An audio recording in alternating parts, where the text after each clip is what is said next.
en Primera de Pedro 3 hay un subtítulo incluso, o un título en la epístola que nos lleva a creer que este es un texto exclusivamente para matrimonios, y en cierta medida es así, en parte porque el texto está hablando de las relaciones matrimoniales.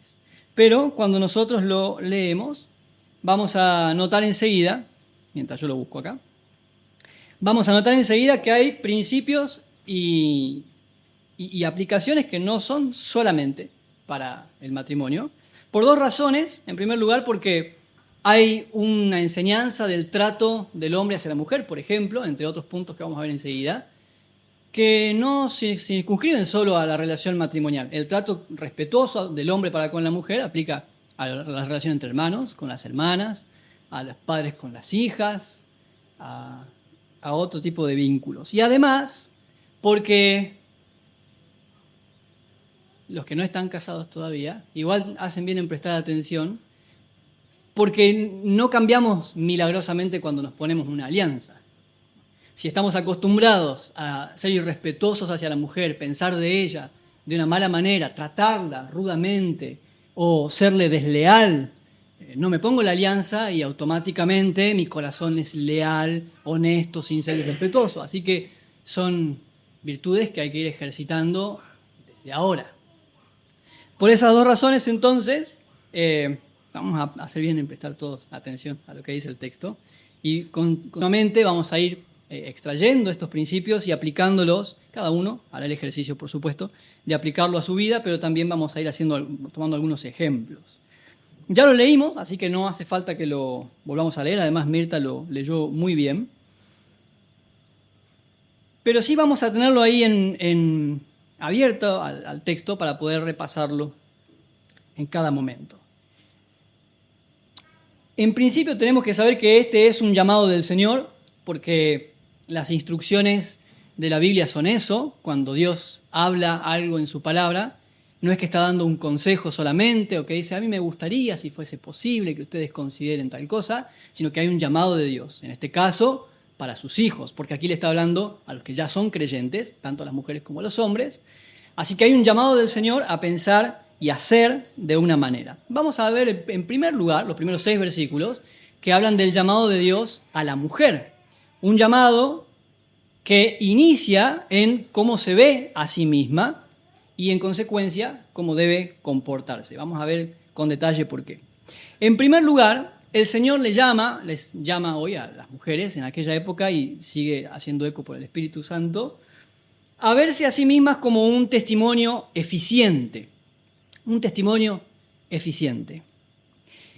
Les dice el Señor a estas mujeres que por medio de su conducta Dios puede ganar el corazón de sus esposos. Que ellas entiendan, les está llamando, entiendan que su comportamiento, su conducta puede ser un instrumento en las manos de Dios para traer convicción de pecado a los maridos que no eran creyentes. Yo les decía recién que se puede aplicar a muchas otras relaciones, por supuesto, en primer lugar porque el concepto este del testimonio como instrumento de Dios es un concepto completo en el Nuevo Testamento, tanto para hombres como para mujeres, jóvenes, ancianos y demás, pero además porque también el mismo principio aplica para otras relaciones. Las mujeres, por medio de su testimonio, pueden ganar a sus hijos, o pueden ganar a sus padres. Las mujeres, por medio de su testimonio, pueden ganar a su hermana o a su nuera, ya que hoy se habló de la suegra, ¿no? La conducta, como una herramienta en las manos del Señor, es una enseñanza constante en el Nuevo Testamento. No lo vamos a leer ahora, pero ustedes recordarán que en las cartas pastorales de Pablo, el apóstol, le escribe a Timoteo varias veces, instándole a que él mantenga un buen testimonio, a que los líderes, ancianos y diáconos tengan buen testimonio como requisito para el liderazgo, y a la iglesia que le enseñe el testimonio, los ricos que sean generosos y demás. El buen testimonio puede ser usado por el Señor. De hecho, es con frecuencia usado por el Señor. Pero en este punto tenemos que hacer una aclaración porque cuando yo era chico, entendía que testimonio se refería al comportamiento solamente. Entonces, cuando mis padres me decían, cuida el testimonio, yo interpretaba que me comporte bien. Y es cierto, en cierta medida el testimonio es lo que se ve, pero la preocupación de la palabra del Señor, si se puede usar la palabra, el foco de la palabra del Señor no es la apariencia, no es el comportamiento, porque de hecho la palabra testimonio significa evidencia. Cuando uno da un testimonio de algo, bueno, hay falso testimonio, pero cuando uno da el testimonio de algo es una evidencia, es un discurso, pudiera ser, de algo que es real, de algo de lo que estamos seguros, que hemos visto. Y el Nuevo Testamento principalmente siempre habla del testimonio cristiano como la evidencia de la persona que ha nacido de nuevo. Así que cuando aquí está pensando y le instruye a las mujeres en el versículo 1, por medio de su conducta pueden ganar a sus esposos, por medio de su comportamiento, es en realidad un llamado a que entiendan que su reflejo, su evidencia de haber nacido de nuevo, una vida que es el resultado de haber nacido de nuevo, es un instrumento en las manos del Señor. Por eso les dice, no sean peleoneras, no sean conflictivas. Ese es el espíritu detrás del mandato, estén sumisas a sus esposos. No sean desafiantes. Vuelvo, se puede aplicar a las hijas para con los padres, por ejemplo, ¿no? No sean desafiantes, no seas todo el tiempo conflictiva. Se puede aplicar a las madres para con los hijos, porque eso es áspera, porque eso es agresiva. Ese no es un testimonio cristiano que el Señor pueda usar para traer convicción al corazón de las personas que no le conocen. En Proverbios 15, versículo 1, tampoco lo vamos a leer porque es bien conocido, pero lo pueden anotar, porque todos saben lo que dice. Proverbios capítulo 15, versículo 1. Dice, la blanda respuesta quita la ira. ¿No? Claro, entonces el llamado del Señor para la mujer en primera instancia, aquí para todos, pero hoy pensándolo, y el texto lo aplica especialmente para la mujer, es a tener un carácter que se exprese en una forma de vivir y de tratar a los demás que el Señor pueda usar para traer al arrepentimiento a quienes conviven con ella. Es un llamado más profundo que solamente comportarse bien, sino un llamado a expresar la ternura del Señor.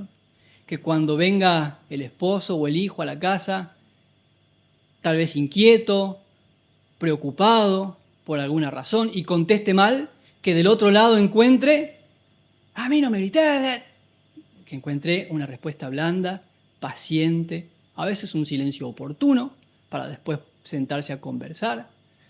Que cuando la mamá va a exhortar a sus hijos, los va a retar, que sea sumisa también al retarlos, que cuide de no decirles palabras que puedan lastimarlos o ofenderlos, porque después los hijos nos dicen, o no lo dicen y lo piensan, lo que es peor, plancha su camisa, arregla la Biblia y como las cosas que me dijo ayer o esta mañana.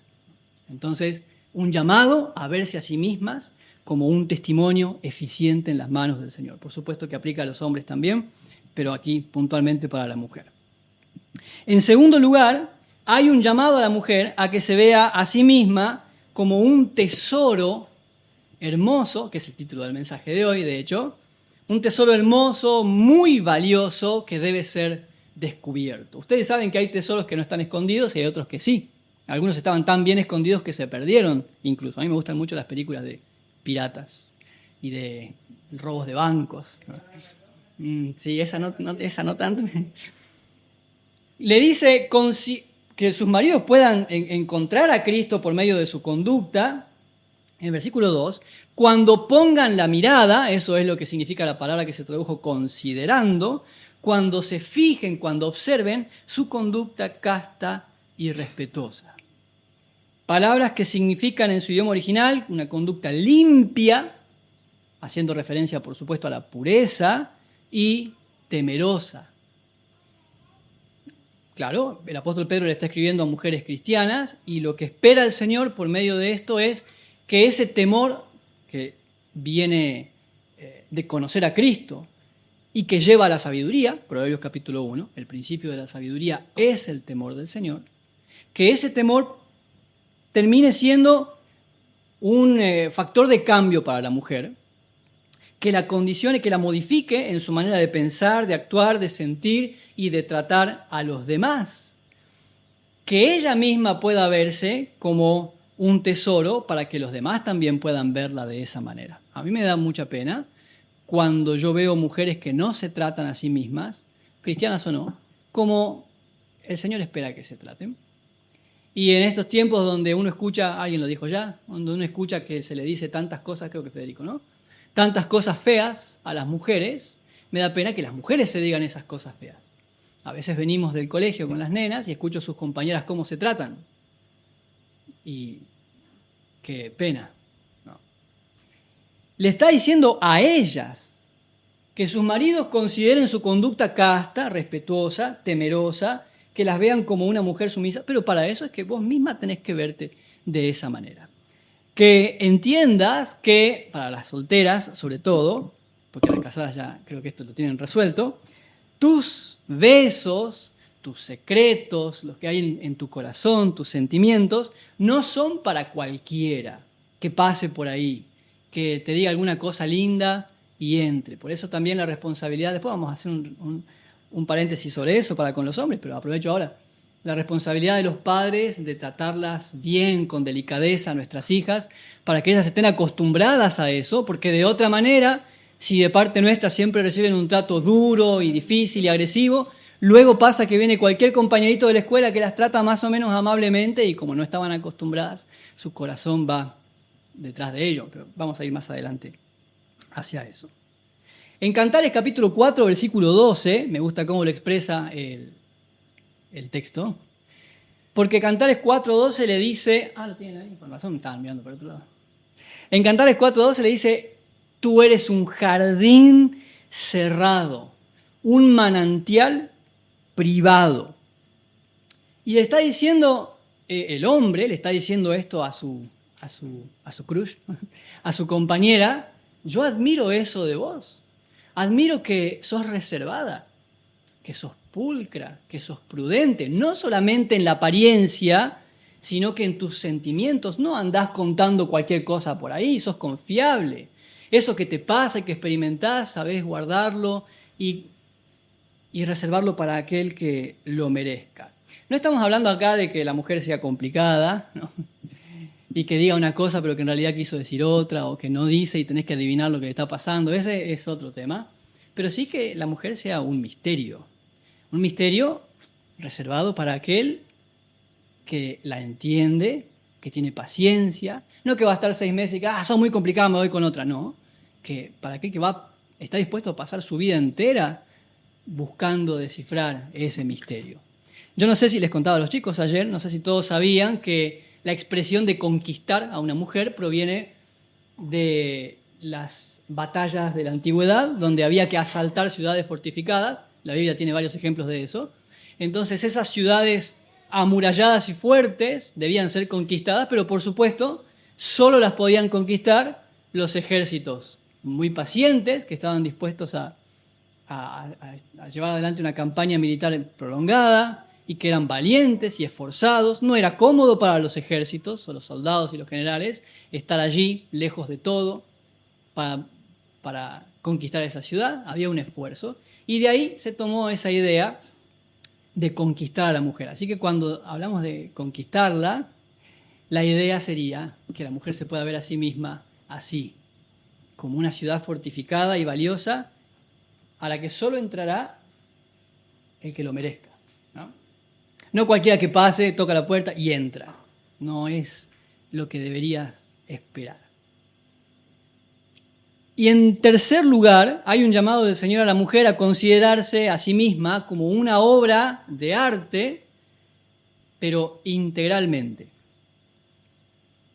En esos siguientes versículos que leímos allí, el Señor les llama a las mujeres a no enfocarse en la belleza exterior, descuidando la belleza interior. Yo hago la aclaración porque no deberíamos ya a esta altura, pero bueno, siempre viene bien. La prolijidad es un valor cristiano, ¿no? Para todos, no solamente para la mujer. El concepto teológico es cosmion, de donde viene nuestra palabra cosmético. Y en algunos textos del Nuevo Testamento se traduce como sistema, en otros lugares se traduce como orden. hay un llamado al cristiano a ser prolijo, a la mujer cristiana a ser prolija, ordenada. Eso está bien. Si pensamos en la salud, ni se discute. Si pensamos en la higiene y el ejercicio para cuidar el cuerpo, por supuesto que eso está correcto. Pero aquí la advertencia es a las mujeres a las que Pedro les escribe, el Señor a través de Pedro les está escribiendo, mujeres que estaban acostumbradas a invertir mucho tiempo y esfuerzo en su apariencia, estaban adornándose, ustedes leyeron allí, peinados ostentosos. La palabra ostentar significa justamente eso, producirse, presumir, demostrar, y les advierte a pensar por lo menos si ponen el mismo empeño en cultivar sus virtudes espirituales que las que ponen en producirse en sus peinados y sus vestidos. Por supuesto que está muy bien que se corten el cabello, están hermosas, miren con el corte nuevo, pero si ese es el foco principal y descuida lo interior, entonces están errando. En Proverbios 11:22 hay una imagen que me gusta mucho, que dice el Señor, a veces lo decimos en casa: anillo de oro en el hocico del cerdo es la mujer, hermosa pero indiscreta. ¿Qué hacía un anillo de oro? Era una argolla, un anillo de oro era la argolla que se ponía en el hocico, y es un instrumento valioso, puro, hermoso, pero ¿dónde mete el chancho el hocico? En la basura, en el barro, claro. Entonces uno, ¿qué piensa al ver eso? Qué desperdicio, qué pena ver algo tan hermoso en un lugar tan sucio. Y la idea del proverbio es esa: qué lástima una mujer tan hermosa con actitudes tan feas. Qué lástima su corte de cabello, ellas se ponían perlas alrededor del peinado. Qué lástima en nuestros tiempos que usan productos Monique o no sé, o Avon, muy económicos, muy buenos, y con actitudes tan feas, agresiva, chismosa, rebelde. Entonces el llamado es principalmente a eso. Y hay una palabra allí que el apóstol Pedro, introduce y que nos da una idea del contraste, cuando les dice el incorruptible, versículo 4, incorruptible ornato es adorno, el incorruptible ornato de un espíritu afable, apacible, que eso es lo que Dios realmente aprueba. Es de grande estima delante de Dios. El contraste, por supuesto, es entre esa belleza pasajera, que algún día se acaba por distintas circunstancias, y la belleza interior, que no desaparece. Al contrario, aumenta, mejora, crece, y que en realidad es la belleza que realmente importa delante de los ojos del Señor.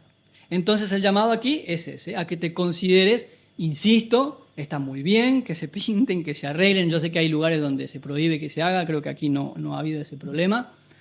Se puede conversar si quieren. A mí no me parece mal que se arreglen, que se maquillen, pero que no descuiden el carácter cristiano que deberían reflejar.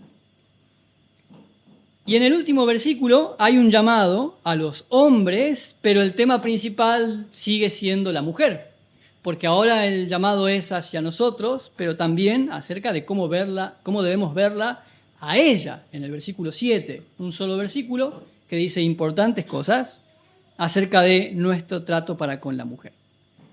En primer lugar, nos dice que debemos vivir con ellas sabiamente. Otras traducciones usaron sean comprensivos en su vida conyugal. No sé quién tiene esa traducción. Bueno, allá al fondo.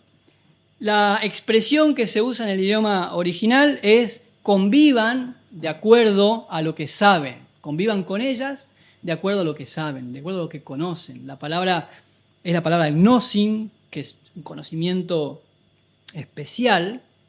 Y el primer llamado entonces del hombre, aquí le está escribiendo de nuevo a hombres cristianos, y les está diciendo, trátenlas, vivan con ellas, relaciónense con la mujer de acuerdo a lo que ustedes ya conocen. Y ahí tenemos que retomar lo que está diciendo todos los versículos anteriores, de hecho desde el capítulo 2. lo que conocen de Cristo para con ustedes mismos, lo que conocen de la iglesia, lo que conocen de ellas también. Vamos a verlo un poco más enseguida. Que convivan sabiamente con ellas es tratarlas de una manera apropiada, pero es imposible tratarlas bien si no las pensamos bien, ¿no? Porque uno trata a los demás y a las cosas como uno las piensa. Hay un ejemplo, voy a ser un poco rudo aquí, pero espero que ustedes puedan entender, no estoy haciendo la comparación, sino solo una ilustración. El trato que uno le da a las mascotas, ¿no? Hay personas que a las mascotas las tratan como meros animales, el animal afuera en la vereda y le da de comer lo que puede, arriba del césped o del piso o donde sea, ¿no? Lo trata así, ¿por qué? Porque piensa que es un animal y nada más. Hay otras familias que les ponen nombre y apellido, le hacen documentos, lo hacen dormir adentro de la pieza. No estoy diciendo que algo está bien y otro está mal, solamente no se miren así. No sé por qué empezaron a tirarse indirectas. Si quieren otro día predicamos sobre las mascotas, pero ¿por qué esas familias tratan así a esos animalitos? Porque los consideran parte de la familia, algunos le dicen que es su hijo y un montón de cosas. Entonces, claramente ahí hay un ejemplo de que tratamos según lo que entendemos y lo que pensamos. Lo mismo ocurre con nuestros hijos, con la iglesia y un montón de cosas. Así que el primer llamado entonces es un llamado a comprender. Vivir sabiamente, tratarla con sabiduría, es primero pensar con sabiduría acerca de la mujer para que el trato sea el acorde a eso. Y ahí se desprenden entonces todas las demás cosas que les viene a decir ahora. En segundo lugar, un llamado a honrarlas, a darles honor. Eso es lo que dice allí el texto en la coma, después de la coma. Dándoles honor. ¿Cómo puedo darle honor a la mujer? Y ahí mismo lo dice, considerándolas en dos maneras. La primera de ellas es como a vaso más frágil. Un texto que habitualmente se ha usado para decirle a la mujer que es inepta o inferior al ser humano, al hombre. El propósito del texto no es explicar la diferencia de naturaleza cuando hablamos de predicaciones positivas y una correcta hermenéutica, sino que aquí el propósito del texto es hablar del trato mutuo. Sobre la fragilidad de la mujer, yo no voy a ser muy extenso. En primer lugar, la palabra griega aquí se aplica principalmente a debilidad física, y en ese sentido creo que todos estamos de acuerdo, que hay una cierta fragilidad de la mujer que es mayor que la del ser humano. Pero no significa que la del hombre, perdón. Pero, perdón. Me estaba adelantando en el pensamiento. Pero no significa que la mujer siempre sea más frágil que el hombre. Hay tres cosas en las que yo los invito a pensar. Una de ellas, se lo comentaba a alguien esta semana, mi observación empírica es que hay madres solteras que crían a sus hijos solas, trabajan, los escolarizan y sacan adelante su familia. No conozco la misma proporción de padres solteros que críen solos a sus hijos y que trabajen y los saquen adelante. No sé cómo les va a ustedes con eso. Digo, no sé qué han visto. ¿Por qué la mujer sí puede no volver a casarse y criar a sus hijos y trabajar? Hay casos aquí. ¿Y por qué el hombre no puede? ¿Quieren una evidencia más científica? Está bien sabido, ustedes ya saben, hay estudios que evidencian que la mujer tiene un umbral de dolor más alto que el hombre. Hay un experimento muy gracioso donde se conectan terminales eléctricas en el vientre del hombre y le simulan contracciones. No sé si lo vieron, búsquenlo, hay varios, pero hay uno que está en internet y el hombre se retuerce de dolor, llora. E incluso ahora que estamos en épocas de meme, a veces hay hasta ciertos chistes al respecto, ¿no? De la mamá el papá que está engripado y se está despidiendo de la familia y ya le está leyendo y la mamá está con la misma gripe, pero se levanta, limpia y hace las cosas como que no pasa nada. Pero aquí el texto, sobre todo, el mismo pasaje, está considerando una fortaleza que tenía la mujer y que el hombre, su marido, no tenía, y es la fortaleza espiritual. Porque la mujer cristiana tiene una fortaleza espiritual que el hombre cristiano no tiene. Y ese era el tema que pasaba en esta iglesia. ¿Por qué? Porque la mujer cristiana está fortalecida en su ser interior porque Cristo habita plenamente en ella, dice Efesios. El hombre no cristiano no tiene fortaleza espiritual porque Cristo no lo habita. Por eso le llama a la mujer, en los primeros versículos, no a usar esa posición para exigir, oprimir y desafiarlo, sino al contrario, a que en esa madurez cristiana sea paciente. Entendelo. Vos entendés cosas que él no puede, está muerto espiritualmente, no puede comprenderlas. Y de nuevo, vuelvo y aplicamos esto a nuestros hijos, nuestros padres, si no son creyentes, nuestros hermanos, si no son creyentes. Sé paciente, sé sumiso, ese es el llamado del Señor para con todos los creyentes. Sé sumiso porque no puede entender, no lo puede ver, porque espiritualmente no está listo para verlo. ¿Qué estás esperando que entienda? Le hablas de cosas que desconoce porque su corazón no las puede interpretar o discernir. Su espíritu no las puede discernir, como dice 2 de Corintios.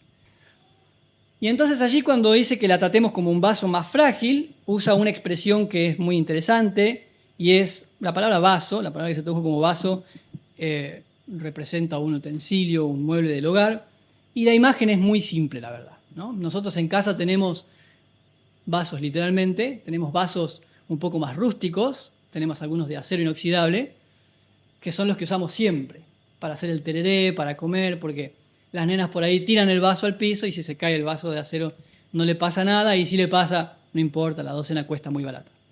Y hay otras copas de cristal que las tenemos desde nuestro casamiento, un regalo de bodas que recibimos, que esas las tenemos bien guardadas en un lugar donde las chicas no llegan ni con la vista, y las sacamos para ocasiones especiales, no las usamos para tereré a esas copas, está clarísimo, no las usamos para jugar, y cuando Israel dice, ¿puedo ir a tomar un tereré con las chicas, con las vecinitas? No le damos esas copas, le damos los vasos de acero inoxidable.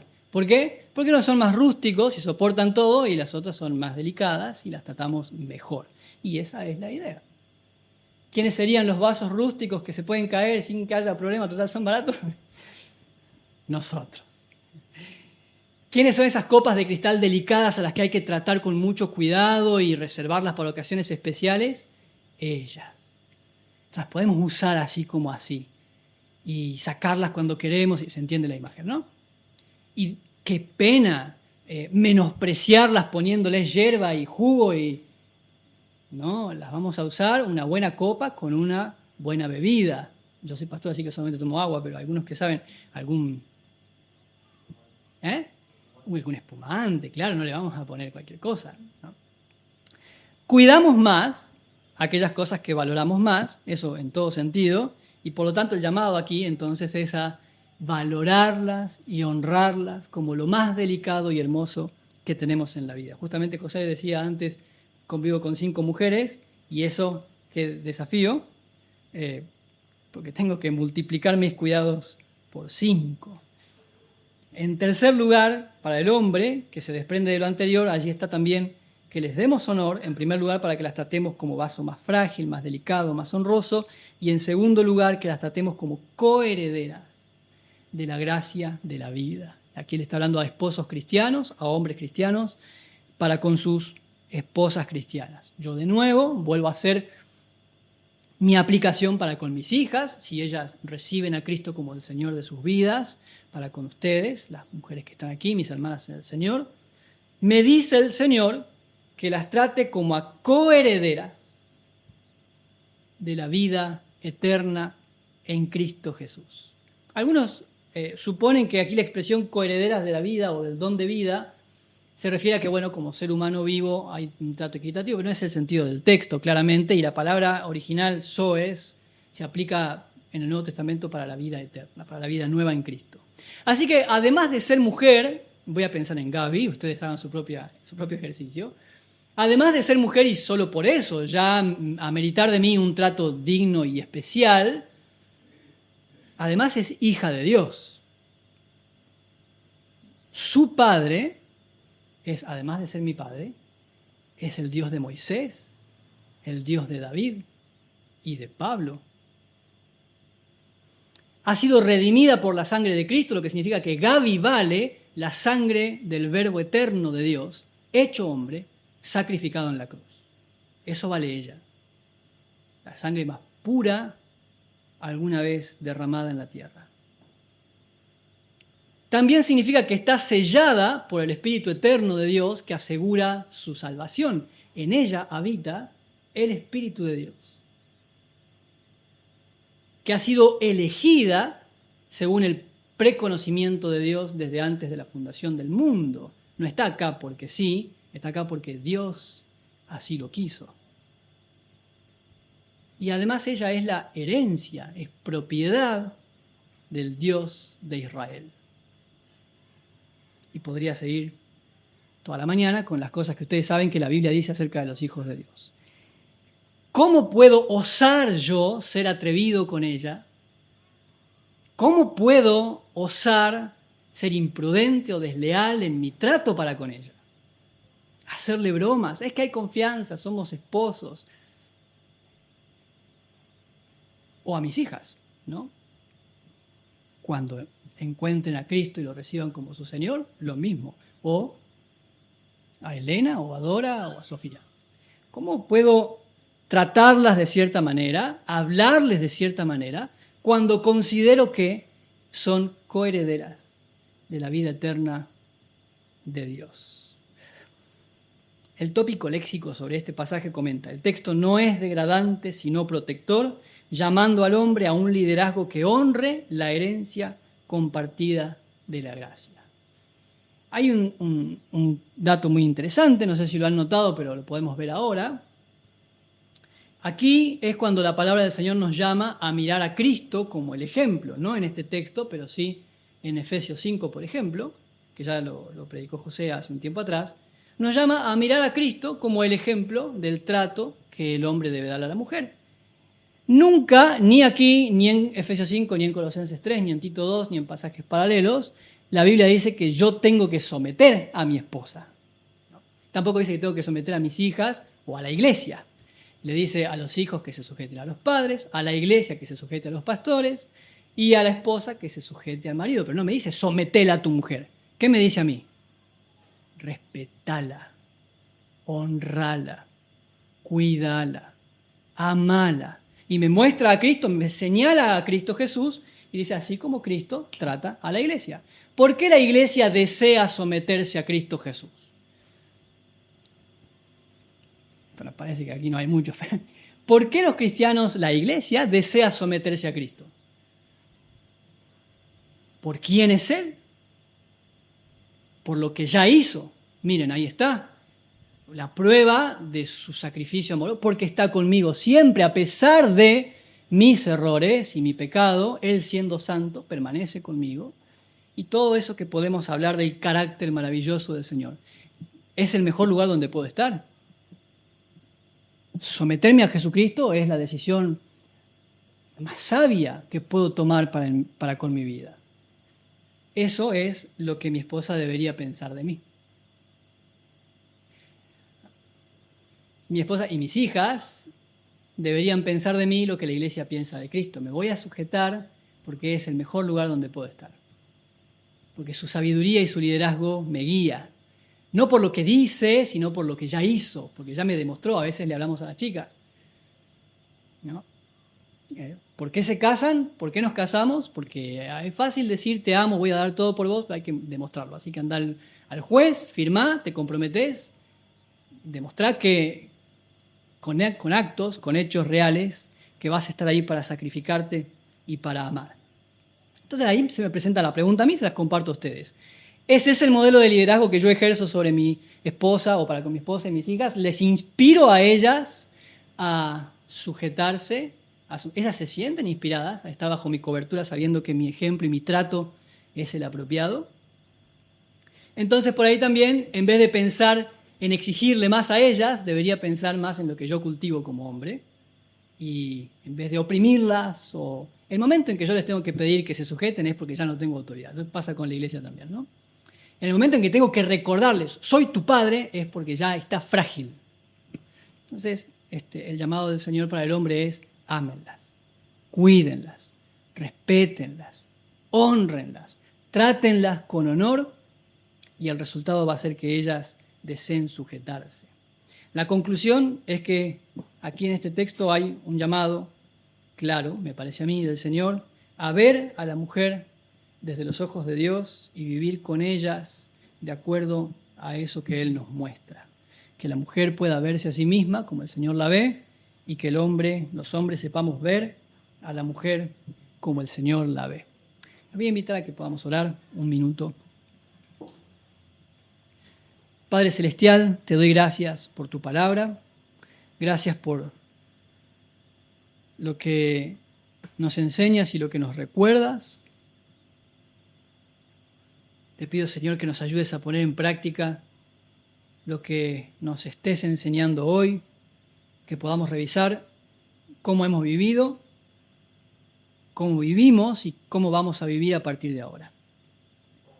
Y especialmente te pido por mis hermanas que están presentes en este lugar, para que puedan encontrar siempre en ti y solo en ti la fuente de todo lo que necesitan. Que tu paz las inunde, que tu presencia sea refugio y protección en momentos de dificultad y que formes en ellas un carácter que refleje a Cristo. Para nosotros los hombres, los que ya estamos casados, los que se van a casar, los que somos padres, ayúdanos, Señor, a reflejar a Dios en nuestras vidas, en nuestro trato, en el hogar y en otros lugares, en otros ámbitos, incluso donde nadie nos ve. Allí también queremos ser leales a ti, a ellas, al pacto que hemos hecho con ellas delante de ti, honrarte y honrarlas en todo momento. En el nombre de Jesús. Amén.